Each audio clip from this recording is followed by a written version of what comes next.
¿Quién puede decir que al pensar en la muerte uno siente un temor primitivo, profundo?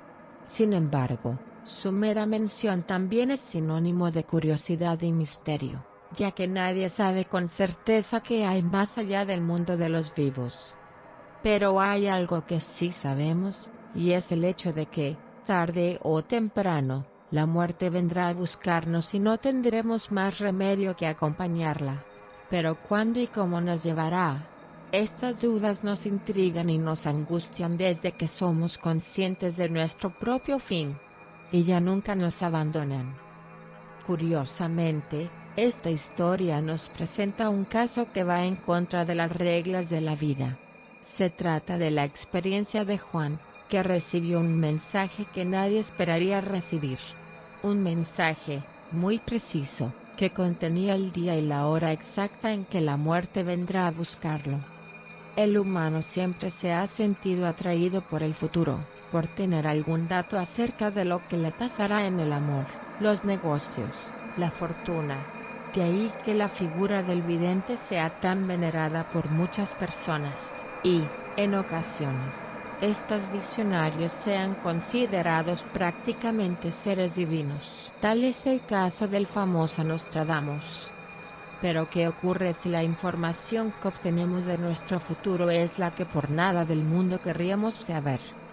Esto le sucedió a mediados de la década del 70 a Juan, un hombre que trabajaba en la fábrica de cerveza, una empresa sanducera que hace algunos años dejó de funcionar. Juan cumplía turnos rotativos, por lo que realizaba su jornada laboral de mañana, de tarde o de noche. Cuando aquello terrible ocurrió, aquel día, le tocaba entrar en el horario nocturno, más precisamente a las 3 de la madrugada. Esa noche, Juan salió de su casa hacia la fábrica cervecera, como tantas veces lo había hecho, y comenzó a caminar las 6 cuadras que lo separaban de la empresa. Él sabía que el último tramo del camino era el más sombrío, dado que los árboles que custodiaban los costados del sendero casi no dejaban pasar la luz de la luna, a esa hora de la madrugada. Pero por alguna razón, aquella penumbra se había tornado más inquietante que nunca. Alguien estaba con él. Juan tenía la seguridad de que alguien lo acompañaba, y esa extraña sensación fue aumentando hasta que no soportó más y decidió darse vuelta. Se tranquilizó cuando descubrió que el camino por el que venía estaba vacío, que no había nadie a sus espaldas. Sin embargo, cuando giró la cabeza para retomar su andar hacia la planta laboral, lo vio. Había un monje, o al menos eso parecía. Era una figura vestida con una larga túnica negra y una capucha que impedía que se viera el rostro. Juan quedó aterrado por el aura siniestra de aquella silueta.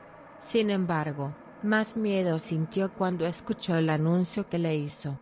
Desde el hueco negro que era su cara bajo la capucha, surgieron las palabras que lo condenaban. Aquel monje, o lo que fuera, le aseguró que moriría en el día de su próximo cumpleaños. Más precisamente, le dijo que dejaría de existir el 20 de mayo de 1976, a las 19 horas exactas. Fue tal el susto que experimentó Juan que ya no se dirigió a su trabajo, sino que regresó a su hogar. Pálido, temblando de pies a cabeza, el hombre logró contarle a su mujer lo que había pasado. Para Juan, aquel monje era la mismísima muerte, la Parca en persona, anunciándole el día en el que lo vendría a llevar. Tanto su esposa como todos aquellos que oyeron de boca de Juan el relato de su misterioso encuentro trataron de tranquilizarlo, de decirle que había sido víctima de un producto de su imaginación. A esas horas de la noche y en un camino tan sombrío, la mente podía haberle jugado una mala pasada. Juan estaba seguro de lo que había visto y escuchado, pero aún así trató de convencerse de que los comentarios de sus amistades eran acertados. Intentó olvidarse de aquel anuncio funesto, de aquel monje oscuro. Y así pasaron los días, las semanas, los meses. Hasta que llegó el día de su cumpleaños. Aquel 20 de mayo, Juan almorzó con su familia y compartió un café con algunos amigos que llegaron para saludarlo en su día. Eso lo mantuvo distraído por un rato. Hasta que, a eso de las 4 de la tarde, se fueron. En ese momento comenzó a recordar la sentencia de muerte vaticinada por aquel extraño monje. Fue allí cuando sacó cuentas y se percató de que faltaban solo 3 horas para las 7 de la tarde, hora marcada como la hora de su muerte. Juan sentía como su corazón se aceleraba y los pensamientos se arremolinaban en su cabeza, imaginando las diferentes formas en las que la muerte podría presentarse. Todo esto era demasiado para él, una locura, pero no podía dejar de pensar en ello. Así que dio una manera de engañar, por unas horas, a su mente y olvidarse de sus peores miedos. Se le ocurrió ir al cine con su esposa. De esta manera, entraría a la primera función, la de las 18 horas, y para las 19 estaría pensando en otra cosa. Seguramente nada acontecería y todo volvería a la normalidad. Al llegar al cine, Juan y su esposa se sentaron en las butacas y comenzaron a disfrutar de la película. Pero, gradualmente, Juan empezó a sentirse mal. Primero percibió que algo no estaba bien a su alrededor, había algo que lo incomodaba.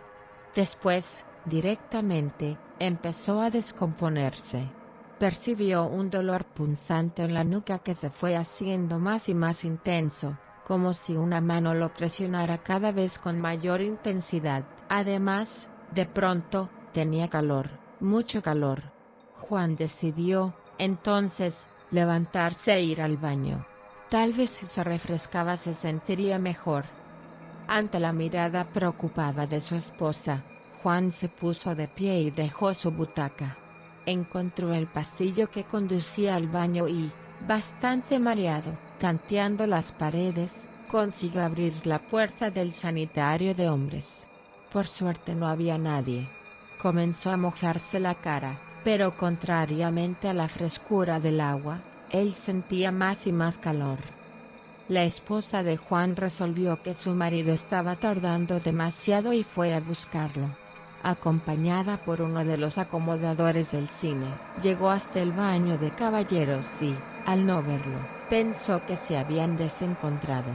De todas maneras, quiso asegurarse y empezó a abrir todas las puertas del sanitario. Detrás de una de ellas encontró a su marido sentado sobre un inodoro, con la mirada perdida. Juan estaba muerto. Los médicos que examinaron el cadáver concluyeron que aquel 20 de mayo de 1976 Juan había muerto por un paro cardíaco. Y en el acta de defunción constó la hora de su fallecimiento, las 19 horas, en punto, tal como la muerte vestida de monje se lo anunciara. La familia de Juan piensa que la muerte cumplió con su palabra, que ella misma se presentó el día de su cumpleaños, a la hora indicada, para llevárselo, tal como aquel siniestro personaje había manifestado. Lástima que no le creyeron en su momento.